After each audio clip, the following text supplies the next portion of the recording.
বলে তিনি বোঝাতে চেয়েছেন পুরো আরব উপস্থিত জাজিরাতুল আরবের মধ্যে তৎকালীন সময় ইসলামী সাম্রাজ্য রাষ্ট্র ছিল।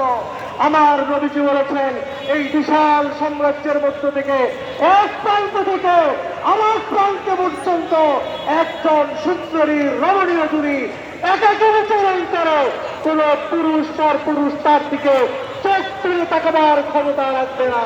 প্রিয় ভাই আমার, আমরা সেই আদর্শ প্রতিষ্ঠা করতে চাই। আমরা স্পষ্ট বলে দিতে চাই, যদি ইসলামী আন্দোলন বাংলাদেশ ক্ষমতায় যায়, নারীরা তাদের অধিকার পাবে, তারা তাদের নিরাপত্তা পাবে।